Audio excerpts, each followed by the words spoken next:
Hi everyone, so in this video we will be reviewing the ad account that has spent over 300k in the past 30 days, and right now it spends around 10k a day, right? So if you're curious about the structure this account is running on, or about the things we can uncover to fix and help them scale even more, stay tuned and we will make an audit of this ad account right now. Alright, this video is not scripted, so I'll be making everything basically going live, right? I already checked this account before that, so I can make the video a bit shorter, but as now you'll be reviewing how I do this in real time. So far we have 6 campaigns running, right, actively at the same time, and you can see all of them, they've spent a good amount of money, I would say. The biggest campaign we have is this one. It's the main campaign, I would say, targeting main countries, right? And then we have also this CBO campaign specifically for the Black Friday offer. And we have this one, CBO for the Christmas offer. And we have this CBO here for the New Year offer. All right, so we have, apart from the main campaign, which is the main idea, we have 3 other CBO campaigns targeting specifically specific offers, right? And then we have also the ABO campaign for the testing. And I think winners from the ABO campaign go to this CBO here, right? Again, I haven't seen a lot of ad sets in the ABO campaign, so it was started pretty recently, I would say. So on the 6th of December, right? So it's not that much time. And before, the client was running only one CBO campaign. So as you see, not really big structure for 10k a day, right? But it's pretty simplified, and every campaign has enough ad spend to exit the learning phase and get enough sales, right? So you need to keep that in mind, of course. If you have a really small budget, or if you're spending less than 1k a day, you don't need 10 campaigns. You need 1 or 2 campaigns, basically. It depends on what products you're selling, right? I bet I would separate products based on their average order value or based on the offer, exactly like the client did here. So the structure looks pretty solid to me right now, right? And you can see here we have different ROAS, we have different AOV even from different campaigns, right? So it's pretty cool that it's separated as well. All right, now let's dive a bit deeper and see how the campaign is structured inside of, let's say, specific offers campaign. Let's open the Christmas campaign, right? So here you can see that we have 3 ad sets, right, running: top of the funnel, middle of the funnel, and bottom of the funnel, right? Or broad, warm, and hot audiences, basically. All of them have the Advantage Plus turned on. I already checked that. So that means that even if we specify that it's middle of the funnel, let's say we are targeting some Facebook, Instagram engagers or video viewers, Facebook can still go broad, and that's why we'll see that 40k were spent here, and 40k were spent here on broad top of the funnel ad set, right? And only 15k were spent in hot, because in this case here we are targeting only existing customers, right? So it doesn't mean if you added those audiences it will spend only on those, right? Because if you have the advantage thing turned on, then of course it can go broader and find new people. All right, but what matters the most is the performance, the ROAS, and the cost per purchase right here, right? So we are saying about the break-even point, and this client has a low break-even point, so it's really good, right? All right, and the first thing that I usually check on every ad account is the breakdown of audience segments, because not a lot of people actually set them up properly, right? So in this case here, we see that it's already set up properly. And we see that for new audience, we spend most of the budget, which is cool, right? But we don't see here the engaged audience, right? We have the existing customer, we have the new audience, but we don't have engaged. So the first thing, what I'm going to do, I'm going to go to the audience settings, and I will check how it's set up there. So to do that, you just need to go on the left here and click advertising settings. Then you need to scroll a bit to the bottom, and you will see audience segments, and you need to click here, obviously. All right, then here we see engaged audience and existing customers, right? So we see the engaged audience is not defined, so it would be cool to define that. For now, I'll just leave it open because, again, we are just reviewing what's not working here, what we can improve, right? And existing customers are already added, but only added those who purchased for the last 180 days without the customer list. So I really recommend you guys, if you didn't add your customers here, please go and do that, because, again, we can only uncover 180 days before that. And all people that, let's say, if you're running your business for 2 or 3 years, they will be still falling into they will not be falling into existing customers. They will be paying for them premium, right? So that's why it's better to have them here, so Meta can understand who is who, right? Who's your existing customer. All right, and then here, sometimes I also usually set up the parameters for the audience, right? So for the new audience, you can just type new audience, for the engaged, new engaged, for the existing, existing, and here just type audience. That will work out really cool. Now let's dive into every campaign to understand what's going on inside, right? So I already showed you on how the specific offer CBO campaign are working. We have 3 ad sets inside and multiple, I would say, ads inside of each one, right? And let's dive a bit into this one, the biggest campaign we are spanning here. So here you can see that the structure is pretty simple. Every ad set is a new ad batch, right? And it's numbered, so you know what you're testing, and client is testing basically with DCT method, I would say. That's how it was called in the past, right? Let's open right now the specific ad set to see what's inside. Let's open the biggest one that spent the most money and generated 35K in value. Right, let's dive a bit deeper. Okay, here we have one ad. It looks like one ad, but let's dive a bit deeper on the ad level to see how many variations this ad actually has. All right, right now it's using the DCT method. Basically, it's a new updated method. Before in DCT, you could upload, basically, it was setting up a bit differently, but right now you can just upload 3 different ads right here, or up to 10 ads are actually here, right? And that you will let Meta choose which out of these 3 ads will perform the best. And you can also add, like in here, we can see the client added 2 ad copies and 2 headlines. And this was the method that a lot of advertisers are actually using and used in the past, 3-2-2, right? So 3 ads, 2 copies, and 2 headlines. And it works pretty well. One issue it has is basically when you're trying to get the post ID out of this post, sometimes it's not working, sometimes it's really difficult to do that. That's why I don't usually recommend doing that and like running DCTs, right? You can still have like 3 to 5 variations of different hooks in the ad set, but you can just set them up like a different ads simply, right? So one video at a time and one text at a time. It's more, I would say, more problems is causing having multiple assets here than having multiple text copies or headlines. Usually you test copies and headlines, you don't have any problems when you're trying to pick up the post ID, so you can keep the engagement and everything. But when you have 3 variations, you don't know how each variation have performed, right? Of course, there are breakdowns and we can check that right now, but usually they're not working. So let's see.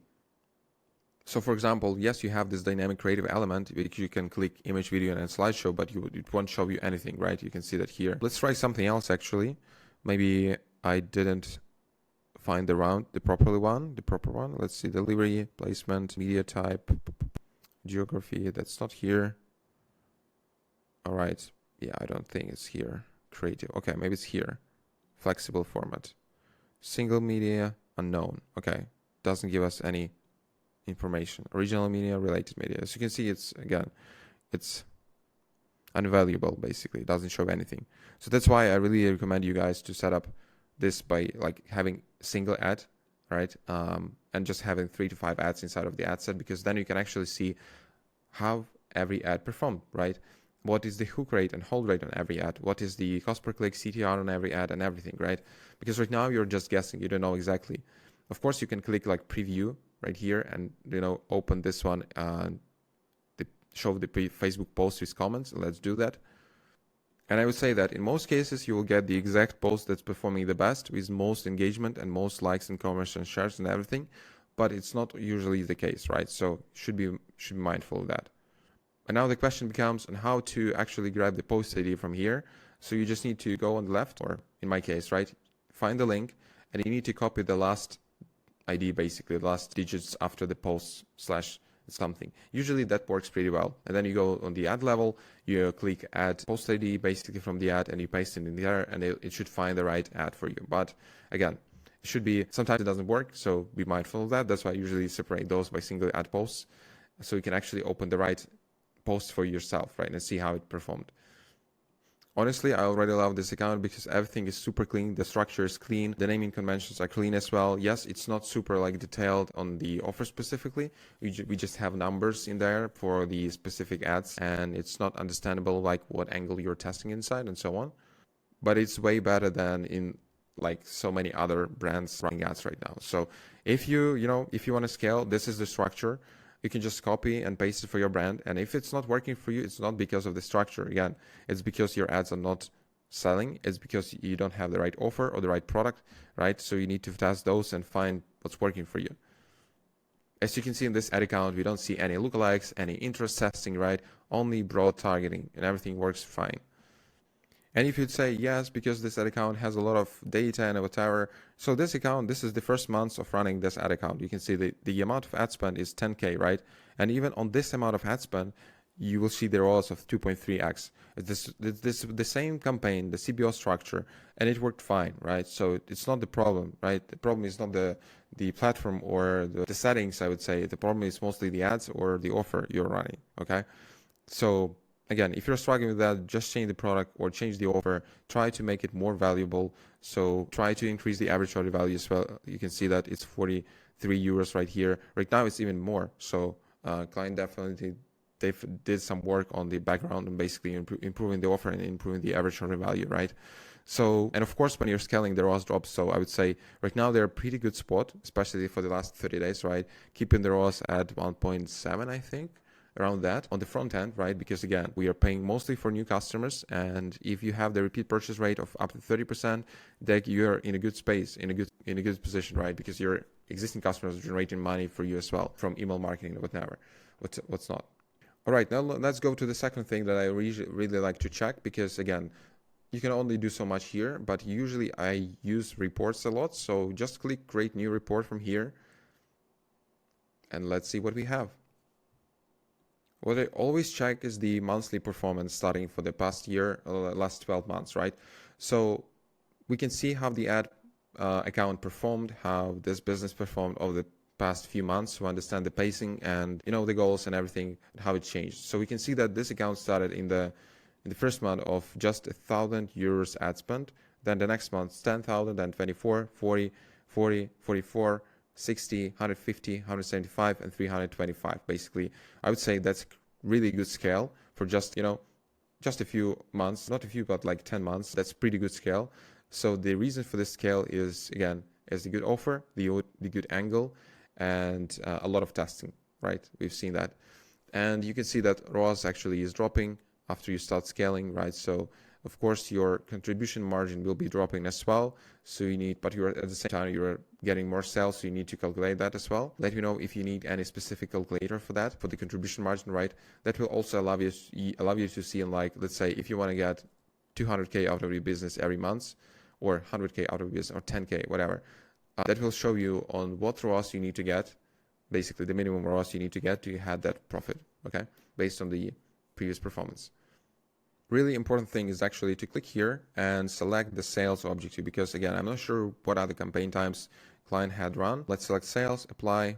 Now we have the data only from sales campaigns, because again, in this account, we won't see any other campaigns. You've seen that only sales targeting, and the cost per purchase is pretty low, but it's rising, as you can see, right? It's rising due to, I think, rise of the CPM, or due to rise of scale as well. So we can see the CPM here. Okay, so actually the CPM was pretty low here, 18, 22, but in the beginning it was like 12, 13, right? So it's such a big difference, right? And we can also see the pacing of the CTR. It was 2.7%, 2%, 1.9%. So if your ads are not getting like 2-3% CTR, then you're in a bad spot for scaling. That's what I would say. Right? You can compare ads is different, but that's the and every niche is different, right? I would say that usually if you're getting more than 1%, again, some niches 1% is enough. In other niches, you need to have 2-3% together, right? And of course, we see that it's starting to drop. It may be also because of the frequency. You can see that frequency is pretty high right here. The average frequency for the past year is 14 actually, right? And this client is running not a lot of countries, and those countries are not super big, so that's a big problem actually for them. So going and scaling to new countries can actually be a really cool thing to do, right? Especially the closest ones, right? And just using your winning angles and translating the ads to a new language, and you'll be good there, right? Again, if you're in the US, probably it's not a problem since you have a lot of people right there. Again, it depends on the niche, but if you're in Europe and you're scaling just only in 1 or 2 countries, that's the problem that becomes really soon if you want to scale. So, and what we see for January so far, the frequency is 4x. We see the CPM actually is 14 euros, which is way lower than it was in December or November, right? The CTR is actually lower than 2%, right? But it's still solid at this pace. Then we have the ROAS of 1.7, which is lower again. The cost per purchase is pretty high. So again, if I switch back to the past year, we see the cost per purchase in the beginning was like 15, 16, 20. Right now it's 26, so it's pretty high, I would say. Again, at your level of scale, like if you're spending 300K per month, it's pretty good amount. But again, it depends on what your goal are. What are your goals basically? If you want to scale or if you want to stay and get max profit per month and whatever. And of course, I like to make breakdowns by the country here. So right here we can see that we have two countries. In one country we reached 1 million people. In another one we reached 2 million people with a frequency of 14 and 17. So it's pretty damn high, I would say, right? You definitely need to extend your reach by. So I already checked. I did some background work. Basically, I already checked that in this country right here we have, I think, 2 or maybe 4 million people, especially in their target category, right? Overall, and here we have like 8. So here we have a lot of potential, but for some reason it's not reaching them, right? And in this here we reached much more, right? So another thing on how would you say you can scale your campaigns, especially if the country is really low in target. Again, first thing is introducing maybe a new product that will solve a new problem for that market, because again, you already have the proof with your first product. So now you can introduce the second product that will solve another problem, right? And that will help you open a new pool of people on that market, basically, right? Or another thing can be, you can just try different angles, right? Running, and maybe your product can, solve actually different problems, not only one, right? And you can talk to specific people and to specific avatar and then sub avatars as well, and try to hook them with the right problem in the beginning, right? Because again, most of your ads should be right now, if you're scaling that much, not bottom of the funnel ads, but actually problem aware, right? And even unaware. So that's where the most scale is, right? Again, so try to find the problem that your product solves, right? Or more problems that your product solves, or for what avatars, the avatars you can solve that problem, and try and make a video and hook them in the first 3 to 5 seconds of your video.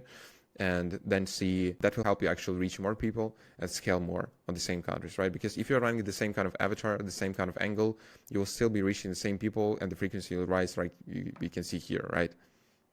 Now, I also like to check the page name here, because just easy to see what other pages client used for running ads. And here we can see that he used 2 pages, right? One page is the brand page. Another one is just a name and surname name of a random person. I don't know. Sometimes it really works really well. And then we have also like niche kind of name page, basically something like you can call it like, skincare problems or something else, or like a blog kind of thing, right? Facebook page name. So definitely try different landing pages. We can also see the CPM from different pages, right? We can see the CPC and CTR from different pages and compare the results basically in the ad spend as well. But so far, of course, we see that this page, the first one is working the best, right? But the second one is actually has really good CTR and really low CPC. So we can scroll to the right and see, but they're also actually quite the same. So I wouldn't do any much difference, to be honest. Again, new pages can help you also reach new audiences. And of course, I want to dive in deeper into the age in January right here, just to kind of like understand. We already know who we are selling here, but the big thing is that for scaling, I haven't seen this client used a lot of white label partnership with creators, basically. So definitely that's something you should look into if you want to scale your brand more. So basically, partner with the creator on terms that usually they do this you pay them for the amount of days you want to run their ads from their Instagram profile, right? And so you connect your basically Instagram, that influencer, through the specific connection. You send them the connection, they approve it on their end, so you can show ads with their basically from their profile, the ads they actually made, right?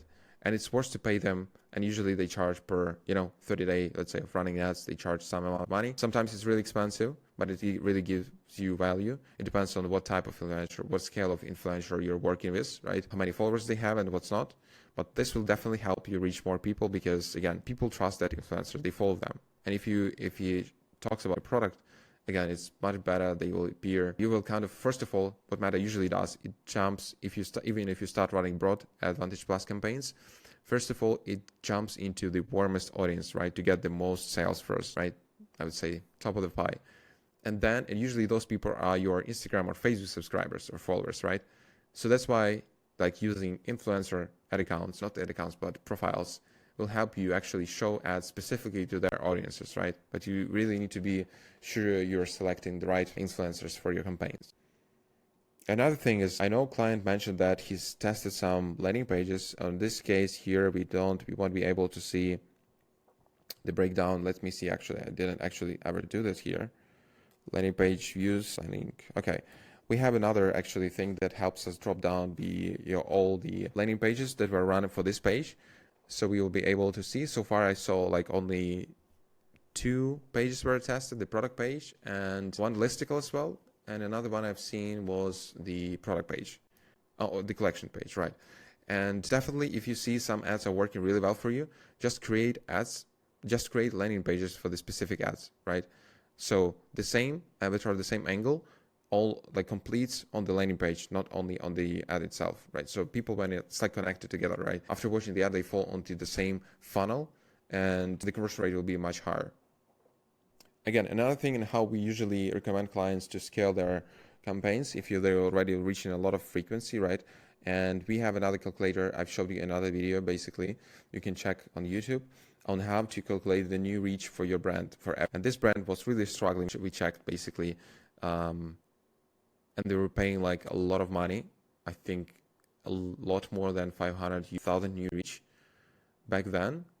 Especially in Q4. And then we recommend clients to start running top of the funnel video views campaigns to gather video views to optimize on through plays, right? But you really need to be picky. You need to know how to set it up properly so you won't waste your budget.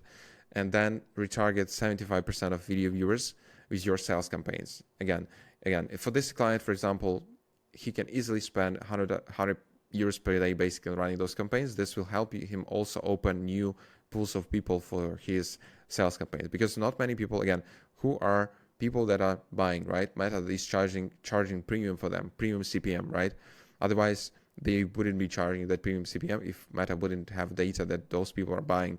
But is there a chance that other people can also buy? Yes, of course. Like if they are interested, if they have the same problem, they're just not falling into the same CPM category, right? They're falling into video views. They like to watch videos, for example, or something. But you can still reach out to them. You can build the separate audience for yourself and retarget those who watch 75% of those videos, right?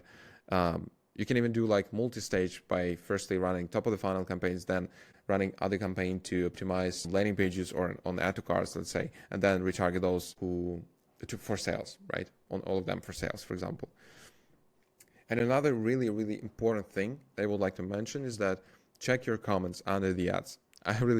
I'm begging you, because a lot of people, a lot of owners, a lot of founders, they're not checking comments, and this is really important because people check comments a lot. They go to the comments, and if you will see some bad reviews or shitty comments, it's better to hide them or answer in the right way, right? Or like maybe they're just, trying to get your brand down or something, and they're not happy with their purchase. It's better to hide them and just contact those people, on the back end instead of like showing the bad reviews on the front side of things, on the ad specifically, right?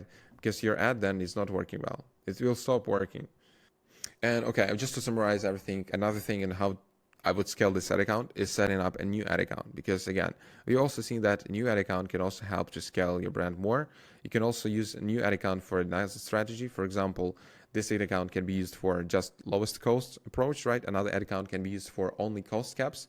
Another ad account can be used for bid caps. And you already have data on your customers, so you can just export the customer list from Shopify, upload it to a new ad account and let it go, right? And test it. Usually I don't recommend, it's okay to kind of test everything in one ad account, but also you have leverage, right? If you have 2 ad accounts, you have basically more diversified risk if anything goes wrong, right? So it's better for you to have 2 or 3 even ad accounts. It depends.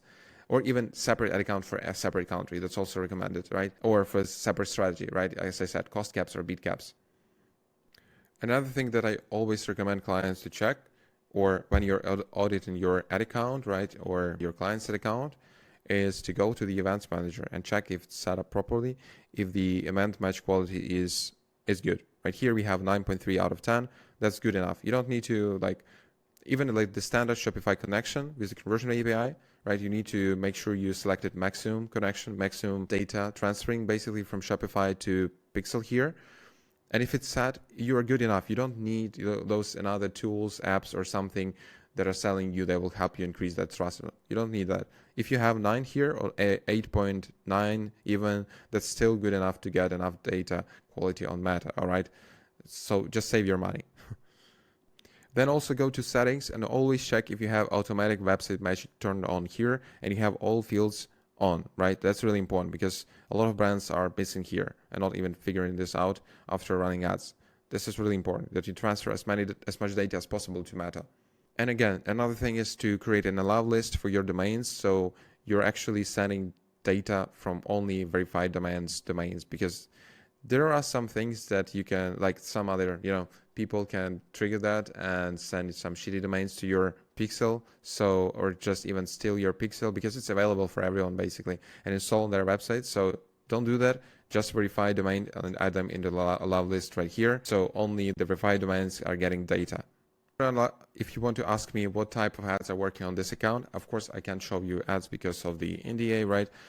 And if you want to ask me what type of ads are working on this account, so this client has scaled so much, right? Of course I can't share that with you because it's a competitive advantage, but I can just tell you that 90% or I would say 80% of those ads are videos and UGC videos, okay? So not AI, original, realistic UGC videos, okay? Of course, they are maybe scripted, they may be briefed, they are not maybe super from realistic, authentic UGC, but it's the UGC that's mostly driving the ad account scale, all right? I haven't seen a lot of images producing good ROAS. However, images do really well for the specific type of campaigns. For example, for the New Year's offer, Christmas offer, or the Black Friday offer, there you can use a lot of images, but for the new customer acquisition, it's usually best to have videos since they have, you can tell much more in video than in just one slide of image, right? So again, there are different opinions on that side of things, but if you want to really scale, you need videos, definitely. And AI is not right now in the place to make exactly realistic videos and authentic as people do.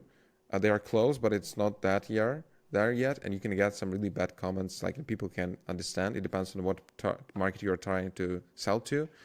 If you're trying to sell to older people, probably they won't notice, right? But if you're trying to sell to middle-aged women or men, it's definitely, you can see the difference. All right. So I hope you enjoyed this video. Subscribe to the channel to get more, overviews like this and get better knowledge in the understanding of Meta ads marketing. And I hope you like this video. Press the like below, and I will see you in the next one.